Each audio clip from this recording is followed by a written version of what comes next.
اللہ رب العالمین ارشاد فرما رہا ہے، پس اے محبوب آپ صبر فرمائیے کفار کی اذیتوں پر، بے شک اللہ کا وعدہ سچا ہے، اور استغفار کرتے رہیے اپنی مرحومہ کوتاہی پر، اور پاکی بیان کیجئے اپنے رب کی حمد کرتے ہوئے شام کے وقت اور صبح کے وقت۔ بے شک جو لوگ جھگڑتے ہیں اللہ کی آیتوں کے بارے میں بغیر کسی سند کے جو ان کے پاس آئی ہو، نہیں ہے ان کے سینوں میں بجز بڑائی کی ایک ہوس کے جس کو وہ پا نہیں سکیں گے، تو آپ اللہ کی پناہ طلب کیجئے، بے شک وہی سب کچھ سننے والا ہے، دیکھنے والا ہے۔ بے شک پیدا کرنا آسمانوں اور زمین کا بہت بڑا کام ہے لوگوں کے پیدا کرنے سے، لیکن بہت سے لوگ اس کھلی حقیقت کو نہیں جانتے۔ محترم حضرات، قرآن کریم فرقان حمید کی ان آیات بینات میں ایک بہت بڑا طویل موضوع بیان کیا جا رہا ہے، اور انسان کو سمجھایا جا رہا ہے نبی پاک علیہ الصلاۃ والسلام کے ذریعے سے۔ اللہ تعالیٰ ارشاد فرما رہا ہے، اے محبوب یہ جتنی بھی سازشیں کر رہے ہیں یہ کرتے رہیں، آپ ان کی پرواہ نہ کیجئے، اس لیے کہ ان کی سازشیں ناکام ہیں اور اللہ تعالیٰ کی خفیہ تدبیر ہی کامیاب ہے۔ اور اے محبوب آپ کو ان کی پریشانی لینے کی بھی ضرورت نہیں ہے،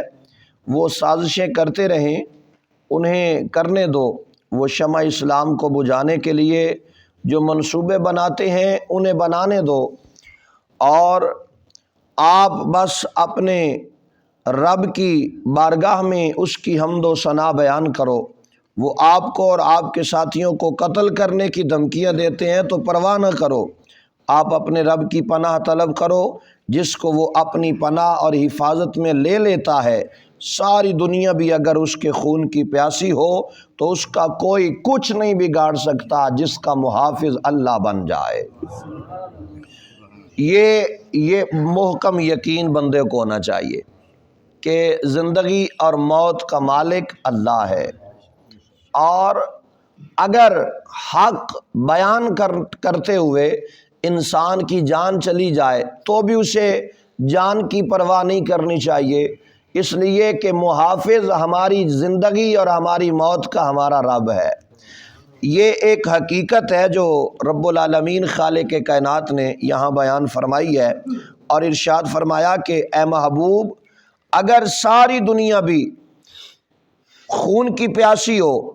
تو کوئی اس کا کچھ نہیں بگاڑ سکتا۔ ساری دنیا بھی اگر ایک طرف ہو جائے اور آپ اکیلے ایک طرف کھڑے ہوں تو بھی آپ کا یہ کوئی کچھ نہیں بگاڑ سکتا، اس لیے کہ آپ کا محافظ میں ہوں۔ اے محبوب میری مدد آپ کے شامل حال ہے، تو جس کے ساتھ اللہ کی مدد ہوتی ہے کامیاب وہی ہوتا ہے۔ پھر ارشاد فرمایا وہ آپ کی دعاؤں اور التجاؤں کو بھی سنتا ہے اور ان کے منصوبوں کو بھی خوب دیکھ رہا ہے۔ اے محبوب جتنے بھی یہ اسلام کے دشمن ہیں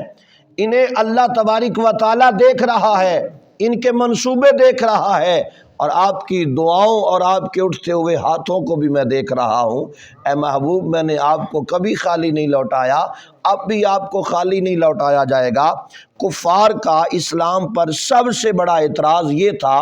اسلام پر کفار کی طرف سے سب سے بڑا اعتراض یہ تھا، وہ قیامت پر ایمان لانے کا حکم دیتا ہے اسلام، یہ بات انہیں خلاف عقل نظر آتی ہے۔ وہ کہتے ہیں، سوچتے ہیں، دوسروں کو کہتے ہیں بھلا ہزارہ سال تک بندہ قبروں میں چلا جائے پھر اس کے بعد وہ کیسے زندہ ہوگا، کیسے اس کو باہر لایا جائے گا، کیسے وہ کھڑا کر دیا جائے گا، یہ کیسے ممکن ہے، یہ ہے وہ ہے چونکہ چنانچہ۔ تو وہ لوگوں کو ورغلانے کے لیے اس طرح کی باتیں کرتے، تو اللہ تبارک و تعالی ارشاد فرما رہا ہے کہ انہوں نے کہا کہ اتنے ہزارہ سال قبروں میں رہنے کے بعد پھر ہم زندہ کر کے اٹھائے جائیں گے، یہ بات صراحتاً باطل ہے اور عقل سلیم اس کو تسلیم کرنے سے قاصر ہے، ان کے سے اعتراض کا یہاں جواب دیا جا رہا ہے کہ مانا کسی مردے کو ہزارہا سال گزرنے کے بعد زندہ کرنا بہت مشکل کام ہے، جبکہ اس کی خاک کے ذرے بھی کائنات کی وسعتوں میں گم ہو گئے ہوں، اور بڑا مشکل کام ہے۔ لیکن یہ تو سوچو کہ یہ کس کے لیے مشکل ہے؟ سوچنے والی بات یہ ہے کہ یہ مشکل کس کے لیے ہے؟ یہ اللہ تبارک و تعالیٰ نے قرآن مجید فرقان حمید میں ارشاد فرمایا کہ یہ سوچنا ضرور کہ یہ مشکل کس کے لیے ہے۔ ہاں انسان کے لیے تو بہت مشکل ہے، بلکہ ناممکن ہے، وہ تو کر ہی نہیں سکتا، لیکن کیا خداوند تعالیٰ جو آسمانوں اور زمین کو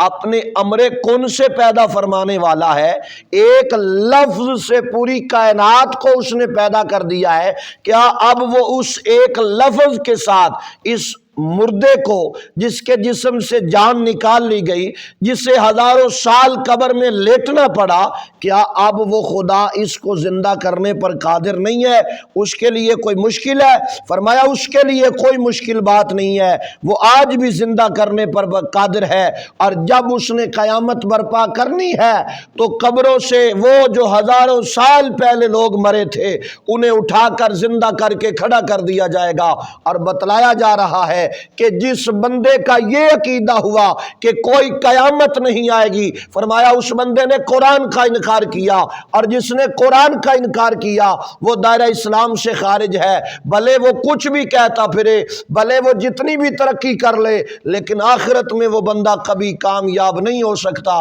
جو قیامت پر محکم یقین نہیں رکھتا۔ قیامت پر یقین رکھنا یہ ایمان کا حصہ ہے،